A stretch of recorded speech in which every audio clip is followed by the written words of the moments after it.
స్కైవేల కోసం 194 ఎకరాలు కేంద్ర ప్రభుత్వాన్ని ఒప్పించి ఇవాళ నేను తీసుకొచ్చిన. అందుకే మిత్రులారా, ఈ నగరం అభివృద్ధి చెందాలి, ఈ నగరం విశ్వనగరం కావాలి, ఈ నగరం ప్రతి వాడికి నీడనివ్వాలి, ప్రతి పేదవాడికి అండగా నిలబడాలి అంటే కాంగ్రెస్ పార్టీ గెలవాలి. చివరగా నేను ఒక్క మాట చెప్పదలుచుకున్నా. రావురా నాయన, వచ్చే నెల 13 వరకు ఈ ఉత్సాహం ఉండాలి. జర్ర ఓపిక పట్టు, ఎండ సొడ కొడుతుంది జర్ర. ఇవాళ నా మాట ఒక్కటే, ఈ సికింద్రాబాద్ పార్లమెంటు నియోజకవర్గంలో టిఆర్ఎస్ కు ఓటేస్తే మూసి మురిక్కాలువలు వేసినట్టే. ఇవాళ బీజేపీని ఓడగొట్టాలి అనంటే దానం నాగేందర్ కు ఓటెయ్యాలి. హైదరాబాదు నగరం అభివృద్ధి చెందాలి అనంటే దానం గెలవాలి. బస్తీల పేదోళ్లకు సంక్షేమ పథకం చేరాలి అంటే దానం నాగేందర్ గెలవాలి. రాష్ట్ర ముఖ్యమంత్రిగా ఈ నగరానికి అన్ని చేయడానికి నేను సిద్ధంగా ఉన్నా. ఒక పక్కన మా యువ మిత్రుడు అనిల్ కుమార్ యాదవ్ ను ఢిల్లీలో రాహుల్ గాంధీతో మాట్లాడి సోనియమ్మను ఒప్పించి మెప్పించి రాజ్యసభ సభ్యుని చేసిన ఇయాల ఈ నగరం నుంచి ప్రాతినిధ్యం ఉండాలని. ఇప్పుడు లోక్సభ సభ్యుడిగా దానం నాగేందర్ ను గెలిపిస్తే అనిల్ కుమార్ యాదవ్, దానం నాగేందర్ ఈ నగరానికి జోడెద్దులాగా ఉండి నాకు అండగా నిలబడి కుడి భుజం ఎడం భుజంగా ఈ నగరాన్ని అభివృద్ధి చేసే బాధ్యత మేము తీసుకుంటాం. ఇక బీజేపీ వాళ్ళు అన్ని అయిపోయినాయి.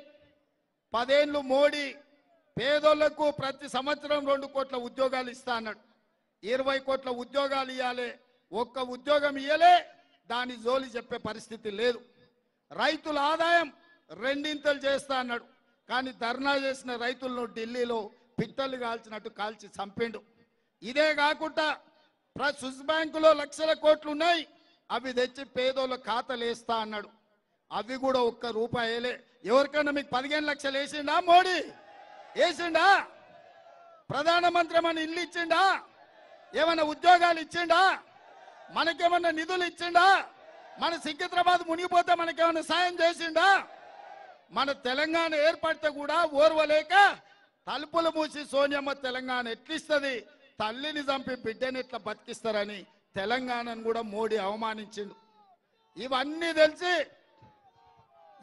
తెలిసి తెలంగాణ సమాజం ఇవాళ మోడీని తిరస్కరిస్తుంటే నిన్న మన మోడీ గారు దేవుడి సెంటిమెంట్ జేబులోకి వెళ్ళి బయట తీసిండు.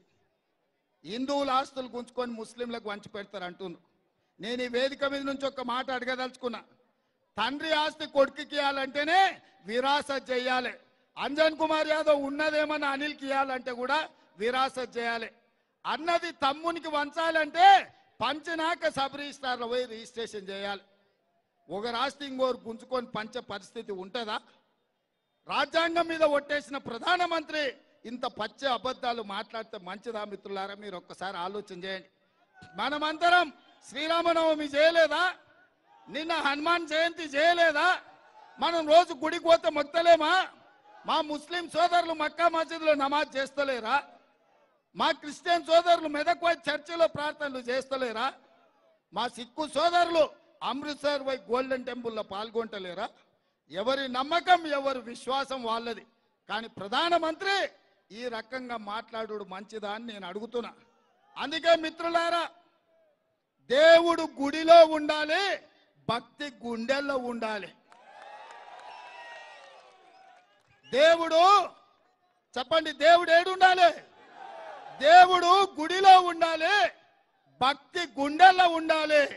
నరేంద్ర మోడీ దేవుడిని బజార్లకు తెచ్చి గోడల మీద రాసి పోలింగ్ బూత్ లో డబ్బాల ఓట్లు వేయించుకోవాలని చూస్తుండు. ఆ మాయలు ఎవరు పడకండి. ఎన్నో ఏండ్ల నుంచి, వందల సంవత్సరాల నుంచి నిజాం సర్కార్ నుంచి ఈ ప్రాంతంలో మత సామరస్యం ఉంది. హైదరాబాదు నగరం అభివృద్ధి చెందాలంటే మత సామరస్యం కాపాడాలి. బీజేపీ వాళ్ళు మత చిత్తు పెట్టి ఎన్నికల్లో నెగ్గాలన్న ఆలోచన చేస్తున్నారు. బీజేపీని ఓడగొట్టడం ద్వారా సెక్యులర్ ప్రభుత్వాన్ని తెలంగాణ రాష్ట్రంలో తెచ్చుకోవాలి. తెలంగాణ రాష్ట్రాన్ని అభివృద్ధి